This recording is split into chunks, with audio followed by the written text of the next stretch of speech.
زندگی تو جب ان کی سابقہ زندگی ایسی ہے تو ہمیں تو نبی علیہ الصلوۃ والسلام نے پہلے ہی خبر دے دی تھی کہ دیکھنا دو مسلمان گروہوں کے درمیان اختلاف ہوگا، عمار کو باغی قتل کریں گے، عمار کو باغی قتل کریں گے رضی اللہ عنہ۔ تو آپ نے پیشین گوئی دی اور وہ حرف بحرف پوری ہوئی۔ عمار بن یاسر رضی اللہ عنہ حضرت زینب کے گروہ میں تھے، انہوں نے خود ہی ان کو شہید کیا تاکہ ہمارا جو پلڑا ہے وہ بھاری ہو جائے اور دنیا ان کے خلاف ہو جائے۔ زینب کے گروہ میں تھے، انہوں نے خود ہی ان کو شہید کیا تاکہ ہمارا جو پلڑا ہے وہ بھاری ہو جائے اور دنیا ان کے خلاف ہو جائے۔ زینب کے گروہ میں تھے، انہوں نے خود ہی ان کو شہید کیا تاکہ ہمارا جو پلڑا ہے وہ بھاری ہو جائے اور دنیا ان کے خلاف ہو جائے۔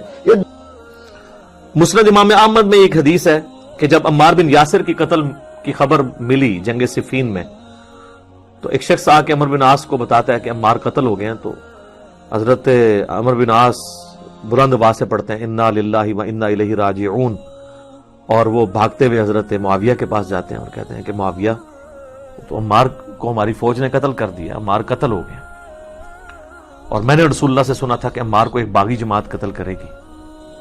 تو حضرت معاویہ بجائے یہ کہ رجوع کرنے کے عمر بن عاص کو کہتے ہیں کہ تو اونٹ کی طرح اپنے پیشاب میں پھسلتا ہے، یعنی تجھے خود یہ اس حدیث کا پتہ ہے اور تو خام خواہ اس کا چرچا کر کے لوگوں کو بتانا چاہ رہا ہے کہ علی حق پہ ہے اور ہم نہ حق ہیں۔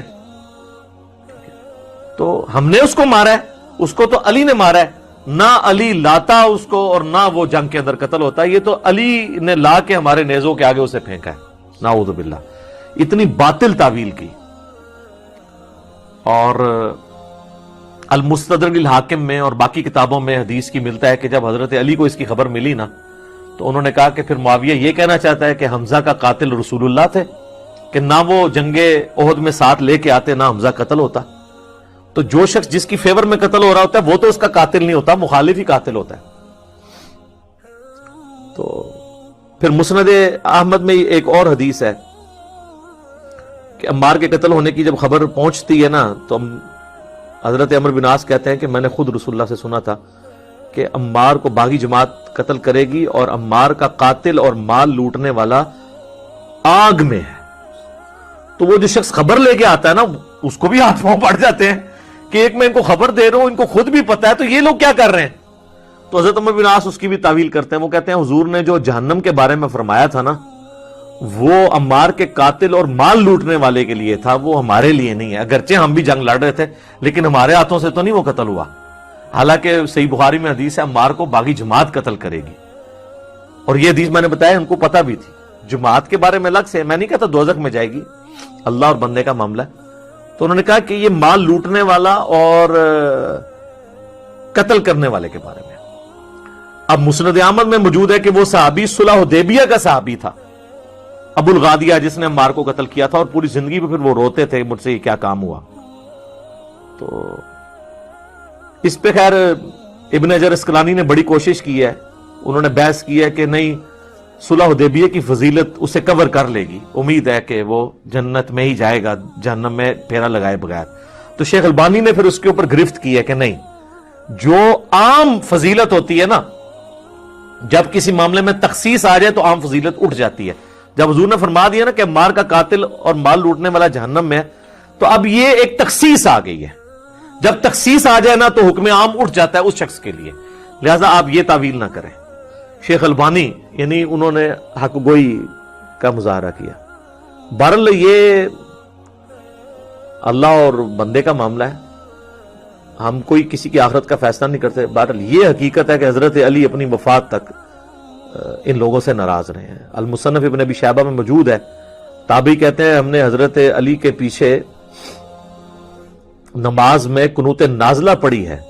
حضرت علی قنوت نازلہ میں پڑھتے تھے اللہم علیک بمعاویۃ و اشیائہ و عمر ابن عاص و اشیائہ و ابا سلمی و اشیائہ، اس میں عمر بن عاص کا بھی نام ہے۔ اے اللہ معاویہ کے شیعہ اور معاویہ اور اس کے شیعہ کو برباد کر، ابا بن عاص اور ان کے شیعہ کو برباد کر۔ یہ حضرت علی قنوت نازلہ پڑھا کرتے تھے۔ اچھا انہوں نے اردو میں ترجمہ کیا ہے اے اللہ معاویہ اور اس کے شیعہ کو سنبھال لے۔